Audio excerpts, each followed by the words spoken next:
Hello. അങ്ങനെ ഞങ്ങൾ മറീന ബീച്ചിലെത്തി കേട്ടോ. എന്നെ എപ്പോൾ വിളിച്ചാലും ഓക്കെ നമുക്ക് പോവാ എന്ന് പറയുന്ന ഒരു സ്പോട്ടാണ് കേട്ടോ കടൽ. ഈ പച്ചപ്പും ഹരിതാപവും കഴിഞ്ഞ് കഴിഞ്ഞാൽ അടുത്തത് എനിക്ക് കടലാട്ടോ മെയിൻ. ഇവിടെ വന്ന് ഇങ്ങനെ കടൽക്കാറ്റും അവിടുത്തെ ഷോപ്പുകളും അവിടുത്തെ ആളുകളെയൊക്കെ ഒന്ന് വായ നോക്കിയിരുന്നാൽ തന്നെ ഒരു മനസുഖമാണ് അല്ലേ. ബാംഗ്ലൂർ ഇല്ലാത്തതും ഇങ്ങനെ ഒരു സ്പോട്ടാണ് കേട്ടോ. ഞാൻ എപ്പോഴും എൻ്റെ ഹസ്ബൻഡിനോട് പറയാറുണ്ട്, ഇങ്ങനെ ഒരു സ്പോട്ടും കൂടി അവിടെ വന്നാൽ അത് കളറാക്കും ബാംഗ്ലൂരിനെ.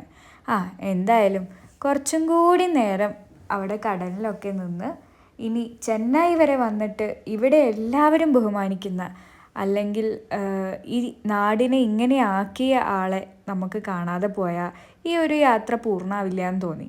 അങ്ങനെ ഞങ്ങൾ കടലയൊക്കെ ഒന്ന് കുറച്ച് ആ വഴിയിലൂടെ ഇങ്ങനെ നടന്നു കേട്ടോ. അങ്ങനെ അവസാനം നമ്മളെത്തിയത് രണ്ട് പ്രമുഖ വ്യക്തികളുടെ സമാധി സ്ഥലത്താണ് കേട്ടോ. വളരെ മനോഹരമായിട്ട് തന്നെ അവരത് അറേഞ്ച് ചെയ്ത് വെച്ചിട്ടുണ്ട്.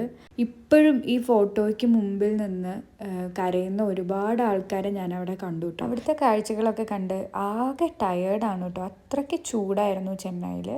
അങ്ങനെ പിന്നെ ഞങ്ങൾ ഓട്ടോ എല്ലാം ബുക്ക് ചെയ്ത് തിരിച്ച് വീട്ടിലേക്ക് പോവാണ്. ഇനി നെക്സ്റ്റ് ഡേ ചെന്നൈ വിശേഷമായിട്ട് അടുത്ത വീഡിയോ കാണാം. അപ്പോൾ ടാറ്റാ.